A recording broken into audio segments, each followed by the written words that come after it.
So I will call your attention to Ecclesiastes chapter 7 and verse 8. The end of a thing is better than its beginning. So on the left, this is the end of that thing. And next week we return you to regular programming. And we trust that Kevin has had a good time away and will come back energized, enthused, and ready to go. So I thought this morning we might do a quick review of Ecclesiastes before we move forward to the last lesson. And so we've had 3 lessons so far, and this is how I would summarize them. The first one, we looked at the constant refrain in the book of Ecclesiastes, all is vanity, although as we pointed out, that's probably better translated as a breath or a vapor or something very brief, which life is. And so we are too nearsighted, was the conclusion that we've drawn, looking too close to the front of the cars that we're driving through life, the vehicles that we drive. And instead, God has placed eternity on the hearts of men, Ecclesiastes chapter 3 and verse 11. And so, just like in driver's ed, our vision needs to be further out. We need to get over our nearsightedness, and we need to be looking out to eternity to even drive our vehicles through this life. We should, as Jesus put it in the Gospels, be laying up treasures in heaven, not treasures on earth. As Paul said, we should be focusing on compassion, kindness, humility, gentleness, patience. These are the qualities that we will be pursuing if really eternity is in our hearts and we're looking with the eyes of eternity. The second week, we talked about the ever-popular topic, death. And we concluded, or at least I concluded, that death is the best teacher. And this puzzling passage from Ecclesiastes 7, verses 1 and 2, the day of death is better than the day of birth. How can that be? It's better to go to a house of mourning than to a house of feasting. How can that be? For, and this I think is important, death is the destiny of everyone, and the living should take this to heart. So we need to be taking to heart the fact that we will die, and that death teaches us how to live. That was really the point of the second lesson. Death teaches us how to live. And we talked about friends at a funeral home talking about their friend's death and about his life. And what were they saying about his life? They weren't saying how many stocks he sold. They weren't saying how much real estate he owned. They weren't saying how many points he scored on the basketball court. They were talking about what kind of person he was and the quality of his family life and of his spiritual life and of his church life. So if that's what's important at death, then the living should be taking account of that. And we should be living our life in such a way that that's what they're going to talk about when it comes time for our funeral. And then, third, last week, we looked at who's in charge here. And of course, the answer is God. But the problem is, as we talked about last week, from the time of the Garden of Eden, as the serpent pointed out, men wanted to be as gods. We wanted to have life that was eternal. We wanted to be accomplished. We wanted to be remembered. And to all of these things, according to Ecclesiastes, death says no, that those things belong to God alone. And we looked at our little toolbox of ways that we can do a better job of the very difficult challenge, I think, of letting God be in charge of our lives. And that was our lesson last week. And so this time, I thought it was only fair to point out a 12-chapter book of wisdom has lots of things we've not talked about. When I taught law at Pepperdine, I thought it was always a good idea in the last class, even though I had a whole semester to teach a subject, I usually in the last class pointed out, by the way, there's several things we didn't talk about that you could pay attention to. So here are a few others. If I had 4 more weeks, heaven forbid, these are some other things we could have talked about. The first one, I don't know, for some reason my wife thinks that just because several times a week I say how much better life was in an earlier time than it is today, she says, really, you should be preaching on this. Ecclesiastes 7 and verse 10, do not say, Why were the old days better than these? For it is not wise to ask such questions. Well, that's too personal. I didn't want to preach on that, so you'll have to figure that out by yourselves. Somebody came up to me after the Sunday when I mentioned some great classic rock music, and he said, "You missed the best one of all." Ecclesiastes 3 and verse 10, "To everything turn, turn, turn." Well, the Bible doesn't say turn, turn, turn. That was the birds. But to everything turn, turn, turn. There is a season, turn, turn, turn. And Ecclesiastes 3, 1 through 10, it's a beautiful poem about how there's a time for everything. And God has made everything perfect in his time. And that would have been a wonderful sermon if we had one more week, but we don't. The third theme that we could have taken up, profitably I think, is from Ecclesiastes 9, verses 11 and 12. "The race is not to the swift, or the battle to the strong, but time and chance happen to them all. Moreover, no one knows when the hour will come." The age-old question, why do bad things happen to good people? Well, Ecclesiastes says they happen to good people and bad people alike. It's not, bad things don't happen necessarily because you were bad. Bad things are going to happen to good people and bad people alike. That would be a worthwhile sermon. And then the last one, God will bring into judgment both the righteous and the wicked. For there will be a time for every activity, a time to judge every deed. This one I like because don't you sometimes go through life and you see somebody getting away with something that they just shouldn't get away with? You see somebody doing something evil or something unfair or unfriendly, not charitable, and you think, well, that's just not right that they're getting away with that. I'm sorry, that happens to me every day, right? Driving or in the grocery line or wherever I may be. People are getting away with stuff they shouldn't get away with.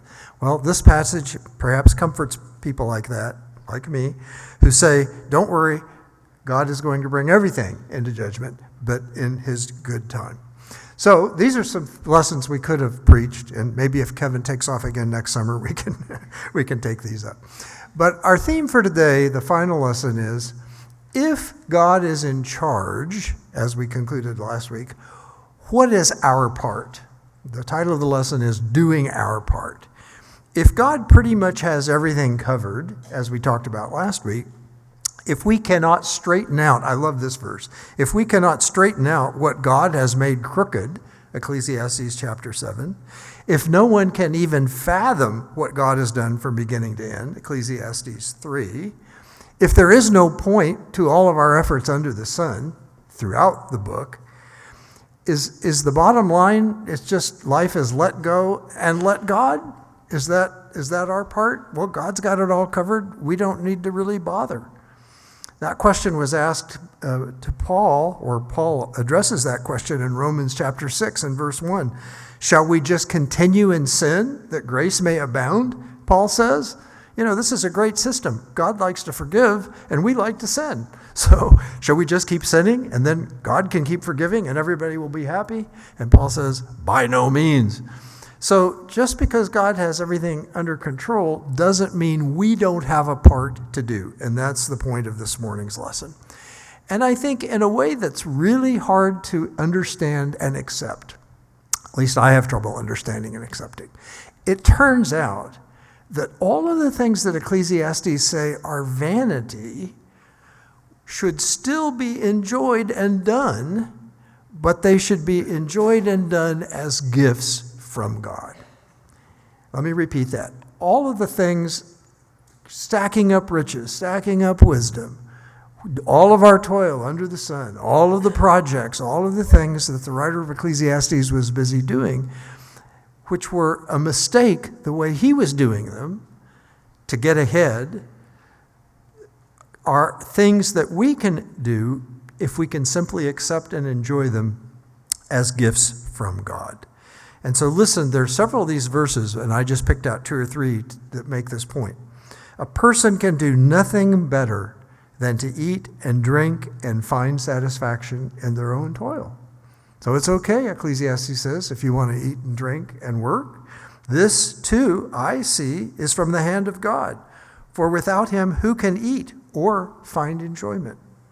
The next verse I find in chapter 3. So I saw that there is nothing better for a person than to enjoy their work, because that is their lot. So not only is it okay to work, but it's okay to enjoy your work. The next one. This is what I have observed to be good, from Ecclesiastes 5, that it is appropriate for a person to eat, to drink, and to find satisfaction in their toilsome labor. Moreover, when God gives someone wealth and possessions and the ability to enjoy them, to accept their lot and be happy in their toil, this is a gift from God. They seldom reflect on the days of their life because God keeps them occupied with gladness of heart. Isn't that a good one? He makes us so glad in our hearts that we don't even worry. Remember when we looked at toil in the life of the writer of Ecclesiastes, he said, well, what's the point of all the toil? I do all this hard work. I stack up the riches. I leave them to my children. We don't know if the children are going to be wise or foolish.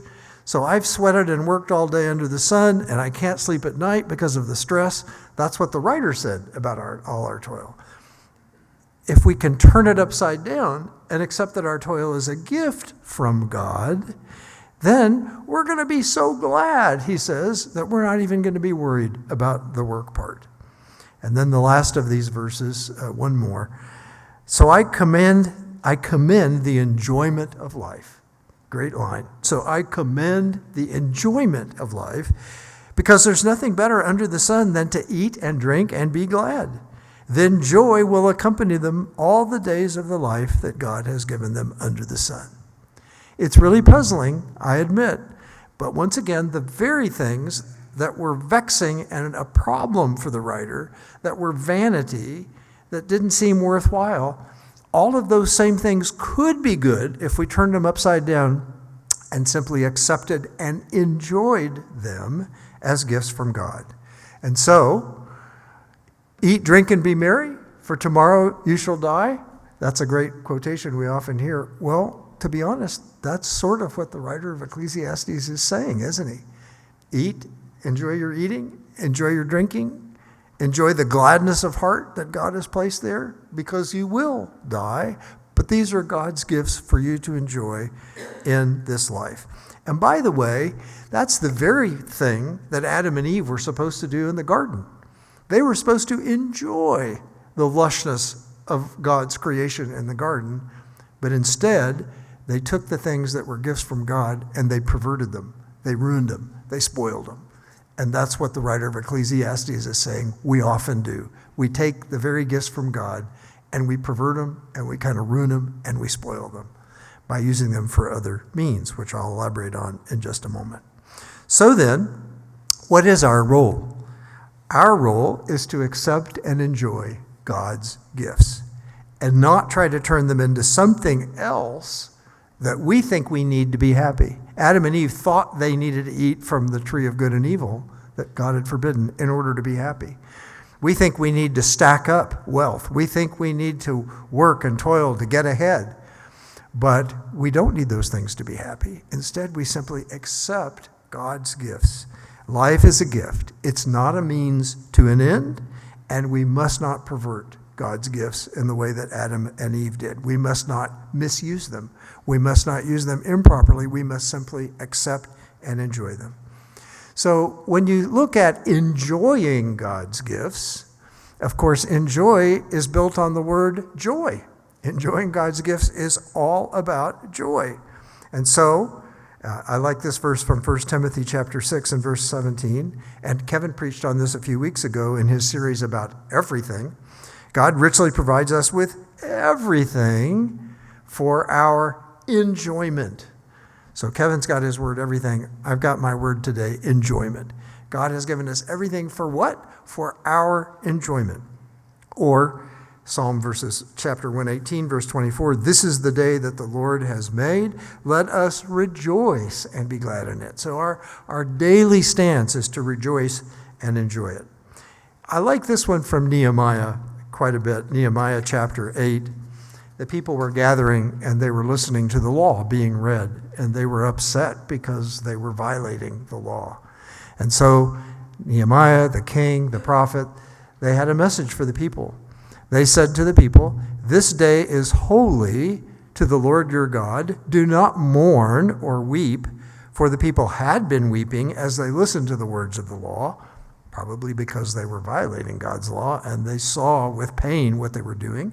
But Nehemiah said, go and enjoy choice food. Not just any food. Look at that buffet we have up there.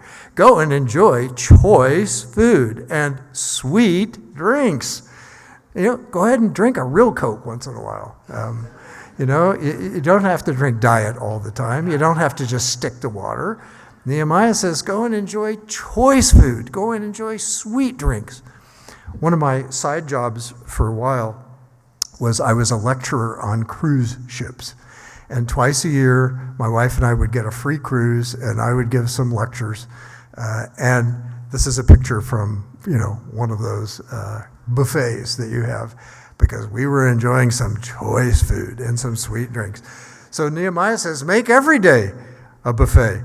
Make every day a cruise. Have some choice food and sweet drinks. And then he closes, do not grieve, for the joy of the Lord is your strength. A stance of joy, accepting God's gifts as a joyful thing. That's actually your strength. Isn't that an interesting idea? That joy is not frivolous. That joy is not just a counterpoint to the problems of life, but joy is actually your strength. If you could get that incorporated more into your life, you would be stronger as you faced life.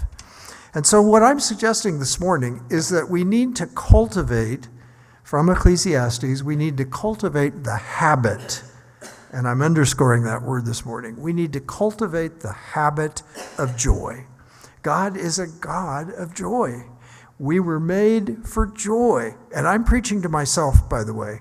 I'm not always the happiest, most joyful person in the world, but I'm working on it. God is a God of joy. We were made for joy. Ecclesiastes 7, verse 8, however many years one may live, let them enjoy them all. Ecclesiastes 7 and verse 10, banish anxiety from your heart. Cast off the troubles of your body. Oh, would that I could do that. Cast off the troubles of your body. Get rid of the things that get in the way of joy. So there's a little bit of a project for you this week. Banish anxiety from your heart. Try to forget about the troubles of your body and see if you can open up even bigger pathways toward joy.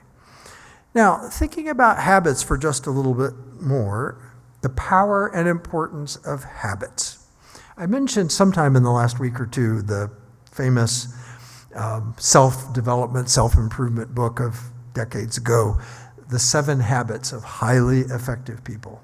And Stephen Covey, the author, felt like if you could form those 7 habits, you would live a much better life. Now, I don't know if you've noticed, but the big self-help book right now has a similar title. It's called Atomic Habits. And it's about little changes that you can make in your habits. Not betting the farm, not finding the 7 big ones, but little changes you can make. That's the atom of atomic. Little changes that you can make that will grow into habits.